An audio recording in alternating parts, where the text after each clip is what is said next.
Hindistan. Müharibə dövründə Hindistan bilirsiniz ki 19-cu əsrdən etibarən İngiltərə müstəmləkəsi. Və İngiltərə müstəmləkəsi kimi İngiltərə bütün tarixi hadisələrdə iştirak edir və bu savaşlarda da iştirak edir. Lakin 20-ci əsrdən etibarən Hindistanda vəziyyət ağır idi. Və Hindistan 20-ci əsrdən etibarən demək olar ki üsyanlar təşkil edirdi, sakit, yəni dinc şəkildə mitinglər keçirirdi ki İngiltərənin işğalından qurtulsın. Amma bunu 1-ci Dünya müharibəsində bacarmasa da 2-ci Dünya müharibəsi dövründə artıq bacardı, yəni nailiyyət əldə elədi. 2-ci Dünya müharibəsində Hindistanlılar İngiltərə idarəçisi arasında narazılıq yaranacaq. Bunun narazılığı Hindistan Milli Konqresinin icazəsi olmadan Hindli əsgərlərin cəbhəyə göndərilməsidir.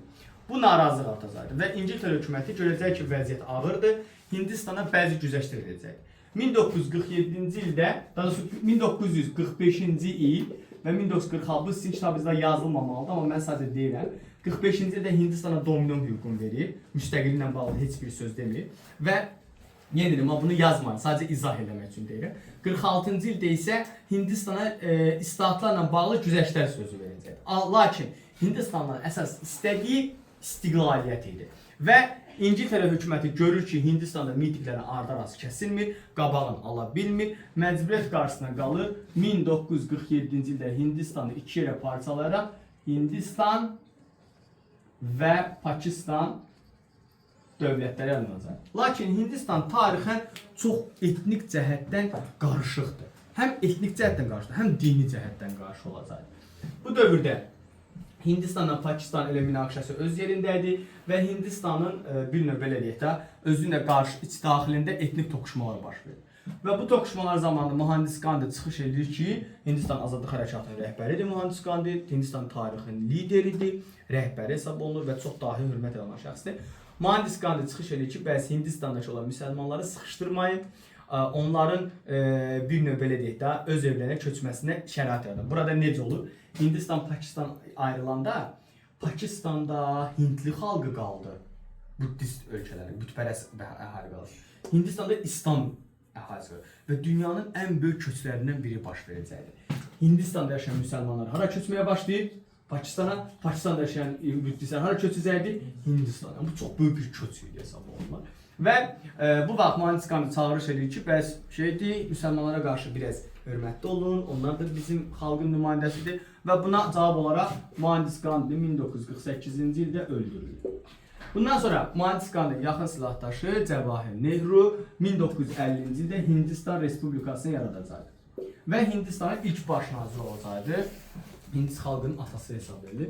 Cəvahir Nehrunun belə deyək də siyasət, Nehru xətti dediyimiz siyasəti var idi. Burada daxildə iqtisadiyyatı canlandırma, planlı inkişaf, demokratləşdirmə deyildi. Xarici siyasətçilər bloklara qoşulmamaq. Bu dövrdə soyuq müharibə gedirdi. Soyuq müharibə kimlə kim arasında? ABŞ-la İngiltərə arasında. Yəni düşünün ki, bir sinif daxilində iki hegemon uşağın bir-birinə qarşı küskünlüyü deyək. Yəni başa düşdün, bir ABŞ-pərəst dövlətlər var, bir də SSR-pərəst dövlətlər var idi. Yəni Hindistan dedi, mən heç birinə qoşulmuram, heç birinə mənim adiyyatım yoxdur. Yəni mən sabit şəkildə dayanmışam. Bax, o qoşulmama adlı hərəkat idi, hətta qoşulmama adlı təşkilatı yaratmışdı Hindistan və ona rəhbərlik eləyəcəkdi bir müddət. Sonra Cəvahir Nehru'dan dövründə iqtisadi inkişaf qismən də olsa düzəldiləcəkdi. 80-ci ildə isə hakimiyyətə gələcəkdi Indira Gandhi. Indira Gandhi'nin Mohandas Gandhi ilə heç bir bağlılığı yoxdur, qohumçuluğu yoxdur. Indira Gandhi tam fərqli, Cəvahir Nehru'nun qızıdır. Sadəcə olaraq başqa məsələlər var orada.